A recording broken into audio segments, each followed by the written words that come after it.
Coming up on this edition of Carolina Week, undocumented students face an uncertain future without DACA. Changes in technique could decrease the number of concussions on the football field. And a new tradition has found its way onto campus all the way from Paris. All that and more, Carolina Week starts right now.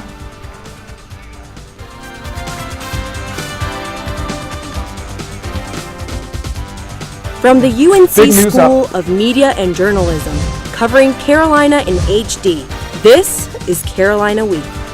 Big news out of the UNC Center for Civil Rights. Good evening, everybody. I'm Donnie Holloway. And I'm Anne Marie Haggerty. After months of controversy, the UNC Board of Governors has banned the UNC Center for Civil Rights from litigating.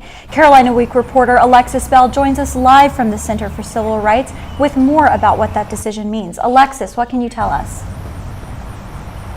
Anne-Marie, what this means for the UNC Center for Civil Rights is that they will no longer be able to provide legal work for minorities and low-income groups. Supporters of the ban say that the university's mission does not align with the center's mission, but critics of the ban, however, say that this will harm law students' education. These people matter, the civil rights matter, and to say that they support civil rights and then take away the Center for Civil Rights' ability to work and to represent them is just a shame. I think what's going on here. The center's work will continue, but this center's work will continue if they stay separate from the nonprofit organization. But for now, the center's mission is uncertain. Thank you. Alexis Bell, live at the Center for Civil Rights. Thanks so much, Alexis. Much debate continues over Silent Sam, a Confederate monument at UNC.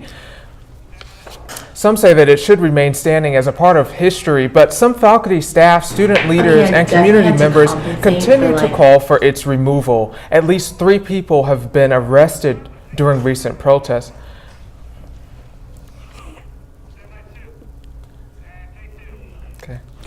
Hurricane Irma only dropped a few inches of rain on our area, but that doesn't mean UNC students weren't unaffected. Reporter Lex Juarez is live in the studio to explain. Lex? Thanks, Anne-Marie. On top of the stress that the beginning of the school year brings, worrying about loved ones can take a toll on students. I spoke with one senior whose family lives just north of Miami. Here's what she had to say about how the storm affected her.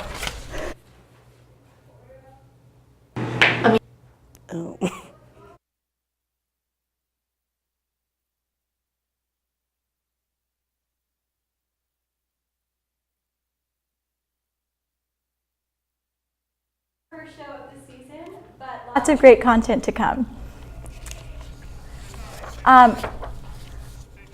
Lex reported on the events of the hurricane and got a lot of information about students here at UNC that were impacted by that storm. She got a chance to catch up with 2 UNC students. One was an alumna who's currently an anchor in Sarasota. The other is in Fort Myers, Florida. They had to prepare for Irma both as citizens and as journalists. President Trump has announced he's putting an end to DACA, or Deferred Action for Childhood Arrivals, a program protecting immigrant children from deportation. The announcement affects nearly 800,000 people, including students right here at UNC. Carolina Week reporter Alyssa Tu talked to people who have been affected by this. She joins us now. Imagine being told that you have to leave the country you grew up in because you came as an infant illegally. That's the reality facing one senior at UNC. UNC journalism senior Jose Valle is a dreamer.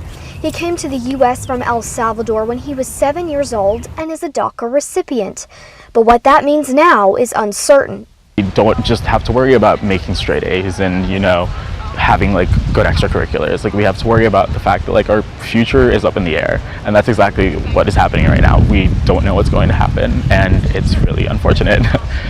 It's just a matter of, I think at this point, being optimistic and just keep on fighting the fight that we've been fighting for the last couple of years. UNC leadership released this statement on the issue last week. Chancellor Carol Folt said, quote, "We will always support all of our students. A student's immigration status is protected under FERPA." It really puts things into perspective for you when you don't just when everything isn't as easy as it should be. It should just be great. You've worked hard, you got into the school. Valle says he and others like him are not going to back down. I will keep fighting until I don't have to anymore, or until I absolutely cannot. President Trump asked Congress to pass a replacement bill with a 6-month extension before the protections will phase out. Donnie? Alyssa 2 live from South Campus. Thanks, Alyssa. UNC Healthcare is partnering with Charlotte-based Carolinas Healthcare to create one of the largest healthcare networks in the country. But what will that mean for patients? Reporter Hannah Lee has that story. Imagine, you're sick, stuck in a hospital waiting room. Time passes. A half hour, then 2. Finally, your name's called by a complete stranger. You've never seen them before. So how can you trust them to make you better? That's the reality facing thousands of patients across the state now that UNC Healthcare and Carolina Healthcare Systems are merging. But what does it really mean for healthcare systems to merge? And how will it affect patients? Dr. Julie Byerly of UNC Healthcare says the merger will bring positive change. There are a lot of rural spaces in between where we could align our efforts to reach populations that now have to travel for access to care. There's 126 hospitals in North Carolina. So if you live somewhere remote like Yanceyville, then you might have to drive at least 30 miles to see a doctor. Not anymore. One of the main reasons behind the merger is making healthcare accessible to rural parts of the state. That last part, rising costs, is a big source of criticism. It would be a real surprise if education, clinical care, quality, and the health of the North Carolinian is improved because of this alliance, merger, what have you. That would be a big surprise. Whether it's patients facing higher costs directly or a tax increase to fund infrastructure, Hadler says it's likely the average person will have to pay more than they did. But we won't know how much more until the details of the merger are sorted out. In Chapel Hill, I'm Hannah Lee reporting. Two combined healthcare companies will employ 90,000 people and run more than 50 hospitals. Although they aren't considered part of UNC's athletic department, the women on the dance team aren't exempt from the pressure to perform and maintain a certain image. As reporter Lydia Davis shows us, trying to keep a high fitness level in order to wear revealing costumes can lead to an unhealthy obsession. Meet Madeline White, a UNC dance team member of 3 years. For her, dance team isn't just about performing in the Dean Smith Center in front of thousands of fans. You're told this is a high-profile game and your coaches are so focused on how you're looking and not necessarily how it feels to experience just dancing and doing what you love. The pressure to maintain a certain fitness level took a toll on White's mental health her sophomore year. She started working out more and monitoring her eating, all to maintain this image on the court. White suffered from an eating disorder. The pressures it put on me, I just didn't have the tools to be able to deal with that. The NCAA says that 25% of college female athletes experience disordered eating symptoms. Sports requiring revealing costumes only increase this risk. Clinical instructor at the Center of Excellence for Eating Disorders, Elisa Klein, has seen this firsthand. Whether it's a uniform or a costume, there tends to be more opportunity for comparison, and especially for athletes who are comparing things like muscle mass to fat or kind of muscle density, the proportions of their body, we see that come up a lot more. White now uses her past as motivation, and as for her friends on the dance team, she tries to help them remember why they show up every day. Whether it's just talking about body positivity or just reminding us that we are on this team because we love to dance. For White, the dance team is now more about admiring what your body can do rather than trying to change or fight it. In Chapel Hill, I'm Lydia Davis, reporting. In the future, White hopes to use her nutrition major to help those suffering eating disorders from form healthy relationships, with both food and their bodies. And coming up next on Carolina Week, a former UNC football player is using his skills to make the game safer.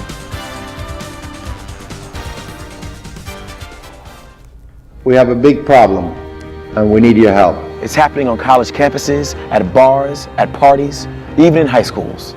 It's happening to our sisters and our daughters, our wives and our friends. It's called sexual assault, and it has to stop.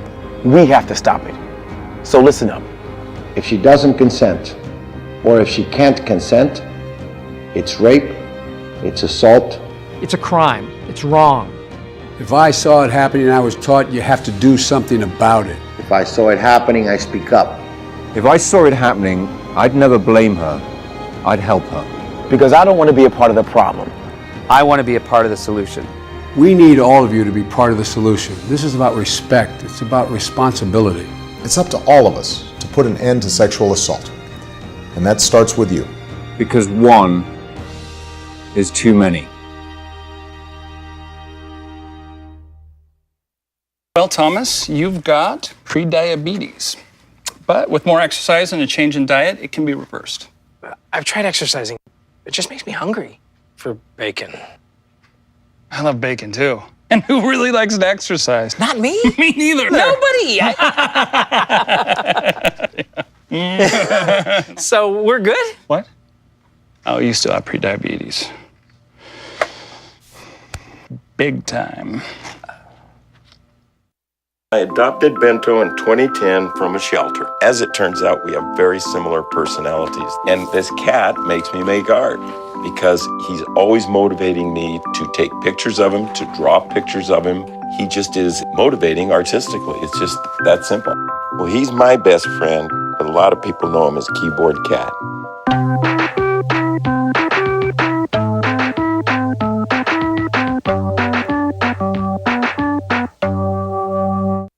Well, Thomas, you've got prediabetes. But with more exercise and a change in diet, it can be reversed. I've tried exercising. It just makes me hungry for bacon. I love bacon too. And who really likes to exercise? Not me. Me neither. Nobody. So we're good? What? Oh, you still have prediabetes. Big time.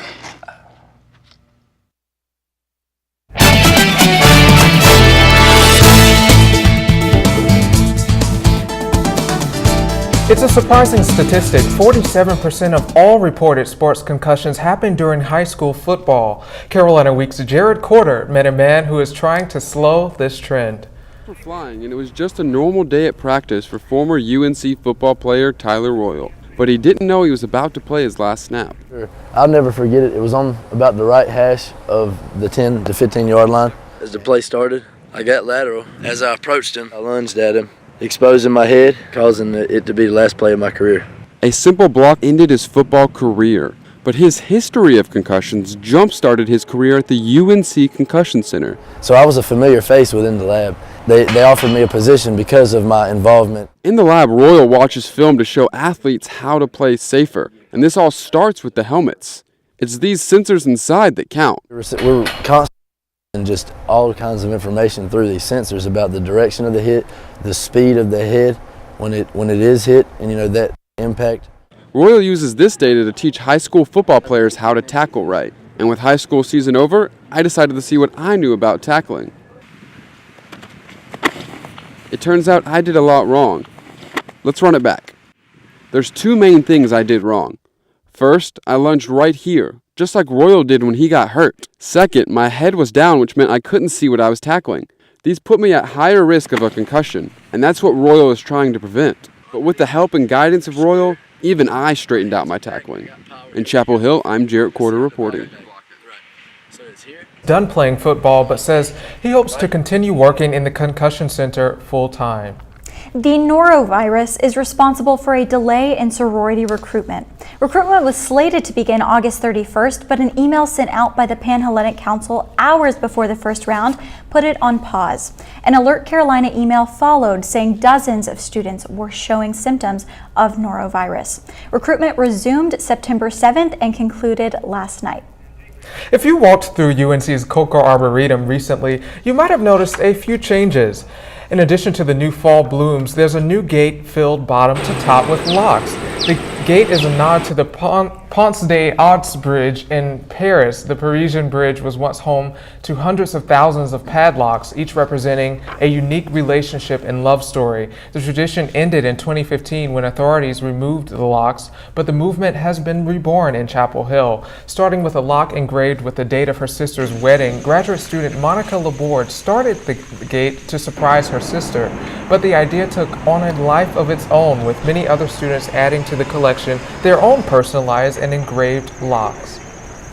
Take a look at your smartphone. It's about to be outdated. Apple unveiled the iPhone 8 and 8 Plus at their reveal yesterday. The phones have improved speakers and are made entirely of glass, making it capable for wireless charging. But the star of the show is the iPhone 10 with face identification technology, an improved screen, and a price tag of $1,000. Hurricane Irma has passed, but does that mean our skies will stay clear? Meteorologist Alex Kmet has the 5-day forecast coming up next. I'm Anne. I'm a scientist. Recycling takes a team. Why don't you let me and me help you out? Everyone plays a part. Don't trash I love taking stuff apart and building new things out of it. what could be treasure. Pal's my most advanced android. This is awesome. You haven't seen anything yet. Give your cardboard box another life. Recycle.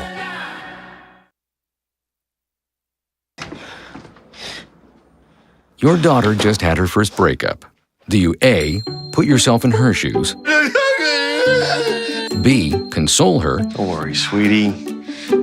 This is gonna happen a lot. Or C, find her a new boyfriend? Nice, single boys. That was weird. As a parent, there are no perfect answers. But you don't have to be perfect to be a perfect parent. Thousands of teens in foster care will love you just the same. It's me, Artie. Come see what I collected from the Creative Galaxy in my idea box. Transform your world. Will you help me make art? Each one of our journeys keeps us. Before you throw it away, Hey, I have an idea. think outside the box. We'll never get older. Each one Go be amazing! Give your cardboard box another life. Recycle.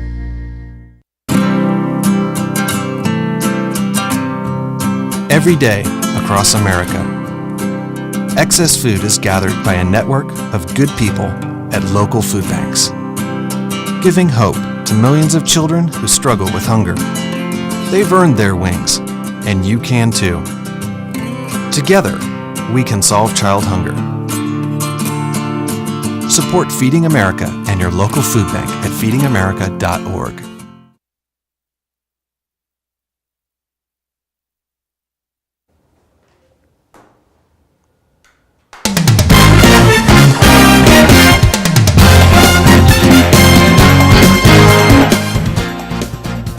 Hey, welcome back and thank you for staying with us.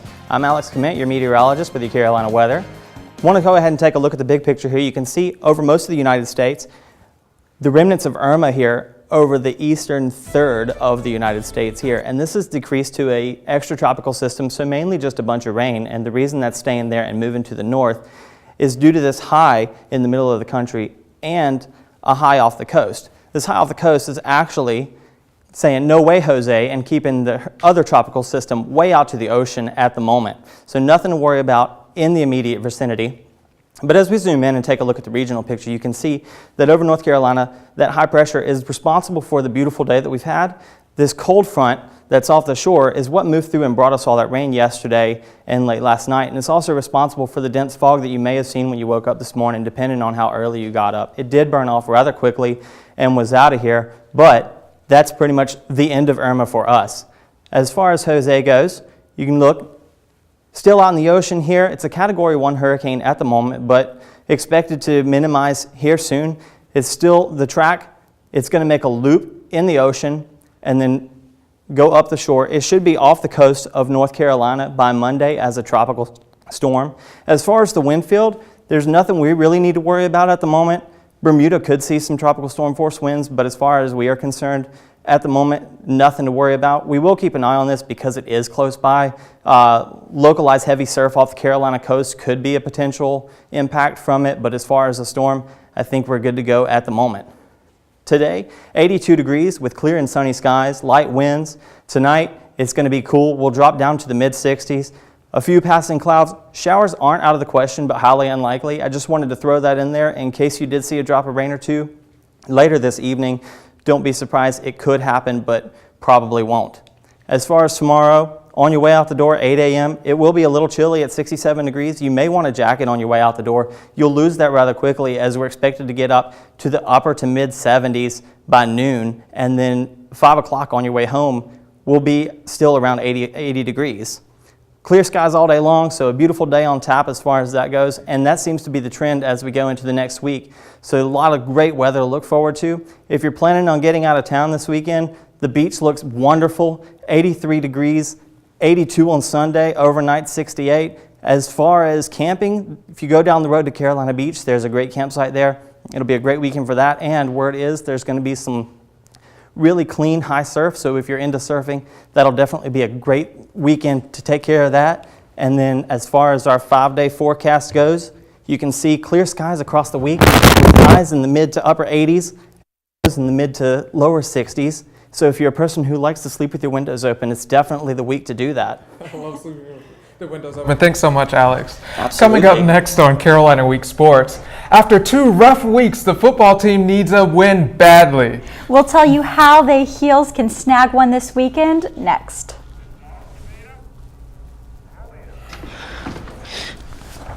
Your daughter just had her first breakup. Do you A, put yourself in her shoes? B, console her? Don't worry, sweetie. This is gonna happen a lot. Or C, find her a new boyfriend? Nice single boys. That was weird. As a parent, there are no perfect answers. But you don't have to be perfect to be a perfect parent. Thousands of teens in foster care will love you just the same.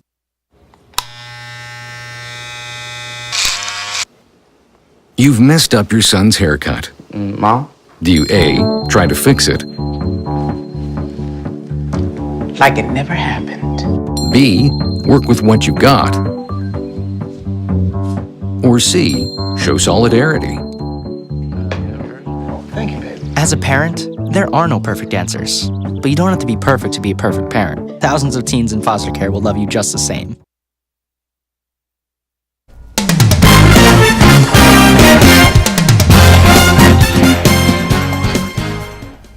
Hello and welcome to Carolina Week Sports. I'm Paul Beam. After a rocky 0-2 start for the football team will be heading up to Norfolk, Virginia to take on the undefeated Old Dominion Monarchs. The Monarchs will be looking to give UNC its first 0-3 start since 2003 with an offense that's centered around wide receiver Jonathan Duhart. Duhart is has big play ability as you'll see on this touchdown reception. He's able to fight through contact to catch the ball and has the ability to take the distance after every catch. Duhart leads the team in touchdown receptions and receiving yards this year. And don't adjust your screen, folks. That's the same guy. He's just rocking a different uni number. Duhart will be the primary focus for a struggling Carolina D. Expect Duhart to see a healthy dose of cornerback MJ Stewart on Saturday to try and slow him down. So the defense will have its work cut out against ODU, but let's be honest, the defensive guys always have their work cut out for them. The Carolina offense, and more specifically the offensive line, shouldn't sleep through this game either, though, because ODU's defensive front seven has proved is a force to be reckoned with. In Old Dominion's first game against Albany, the defense collected a school record 7 sacks in one game. Apparently breaking that record once in a season wasn't good enough for ODU's defense, so it went out last Saturday and broke the record again by recording 8 sacks against UMass. I'm sure both the Albany and UMass quarterbacks took long ice baths after those games, and if Carolina's offensive line doesn't show up on Saturday, well, Chaz Surratt and Brandon Harris, as Steve Smith would say, ice up, son. So the football team isn't in town, but you want to go and see some Tar Heel sporting events this weekend. Well, I have some good news and bad news. The good news is Carolina Sports has a lot of games at home this weekend. The bad news is most of them aren't actually on campus. Due to the major construction project to build new on-campus athletic stadiums, a lot of Tar Heel home games will be played outside of Chapel Hill this season. The men's and women's soccer teams will play most of their games at Wake Med Soccer Park in Cary, and the field hockey team will have to play its home games at that school 8 miles down the road in Durham. So if you're a fan of any of these sports, you're going to have to go the extra mile and then some to see your favorite team play. The women's soccer team does have a real road game this weekend as the Heels travel down to Tallahassee to take on Florida State. And I'm sure they'll be incredibly motivated to get a win because the Noles have been a thorn in the Tar Heels' side the past few years.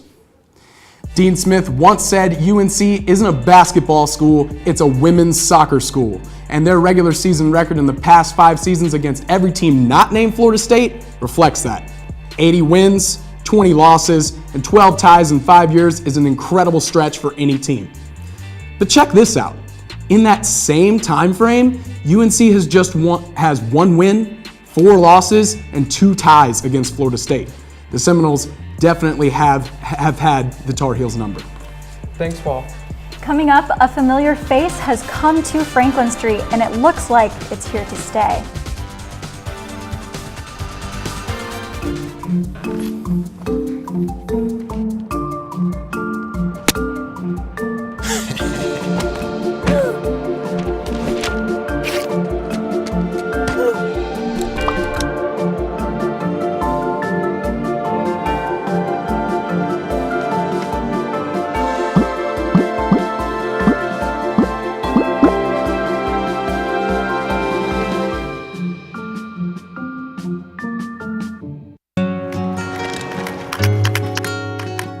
I wish I was in school. If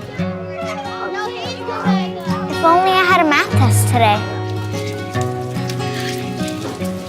I'll stay after class. I'll clean the chalkboard.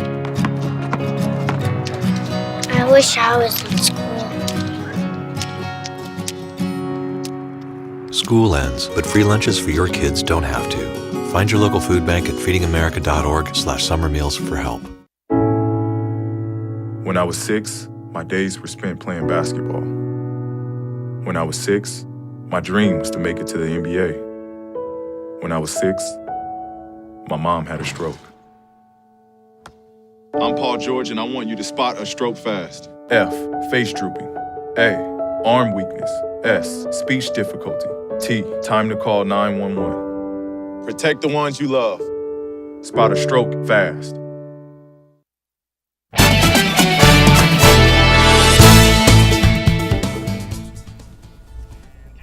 You see it all the time. Businesses come and go on Franklin Street, but one famous chain here in Chapel Hill has found a permanent home.